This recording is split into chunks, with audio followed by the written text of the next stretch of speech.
Hi everybody, welcome to another virtual story time.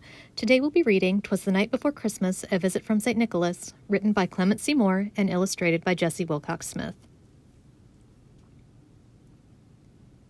'Twas the night before Christmas when all through the house not a creature was stirring, not even a mouse.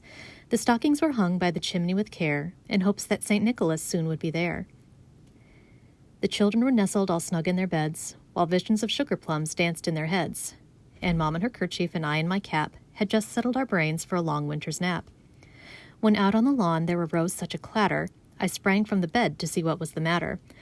Away to the window I flew like a flash, tore open the shutters, and threw up the sash. The moon on the breast of the new-fallen snow gave the luster of midday to the objects below, when what to my wandering eyes should appear but a miniature sleigh and 8 tiny reindeer. With a little old driver so lively and quick, I knew in a moment it must be St. Nick. More rapid than eagles his coursers they came, and he whistled and shouted and called them by name. Now Dasher, now Dancer, now Prancer and Vixen, on Comet, on Cupid, on Donder and Blitzen, to the top of the porch, to the top of the wall, now dash away, dash away, dash away all.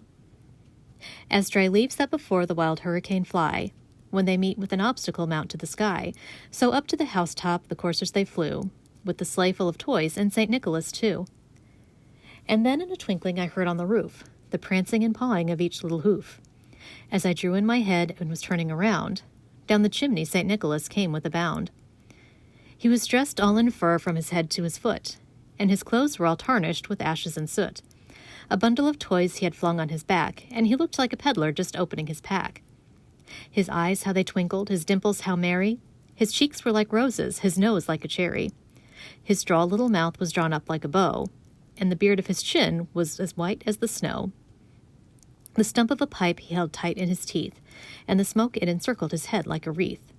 He had a broad face and a little round belly that shook when he laughed like a bowl full of jelly. He was chubby and plump, a right jolly old elf, and I laughed when I saw him in spite of myself. A wink of his eye and a twist of his head soon gave me to know I had nothing to dread.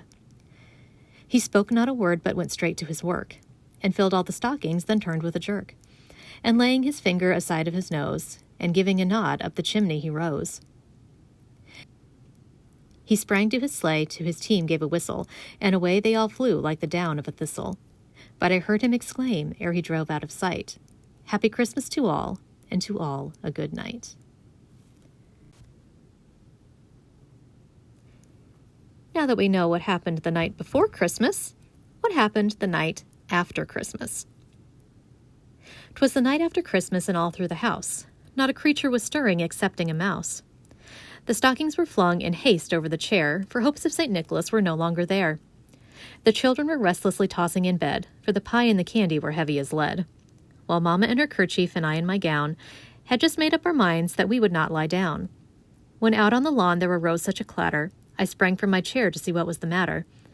Away to the window I went with a dash, flung open the shutter, and threw up the sash.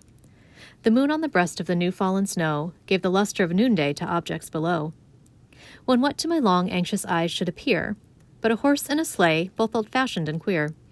With a little old driver so solemn and slow, I knew at a glance it must be Dr. Bro. I drew in my head and was turning around, when upstairs came the doctor with scarcely a sound. He wore a thick overcoat made long ago, and the beard on his chin was white with the snow. He spoke a few words and went straight to his work, felt all the pulses, then turned with a jerk.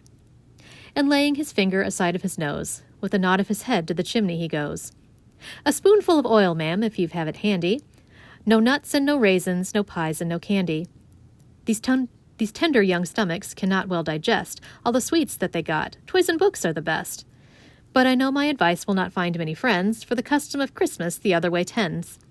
Fathers and mothers and Santa Claus, too, are exceedingly blind. Well, a good night to you."